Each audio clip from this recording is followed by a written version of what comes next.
आप सबसे दरख्वास्त है कि हमारी वीडियो को देखने के लिए हमारे YouTube चैनल को सब्सक्राइब करें और साथ दिए गए बेल आइकॉन को भी प्रेस करें ताकि आने वाली तमाम वीडियो आप तक बर वक्त पहुँचे। शुक्रिया।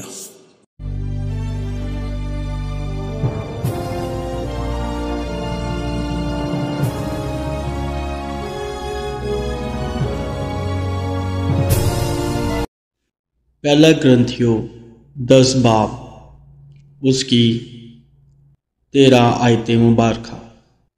तुम किसी ऐसी आजमाइश में नहीं पड़े जो इंसान की बर्दाश्त से बाहर हो, और खुदा सच्चा है,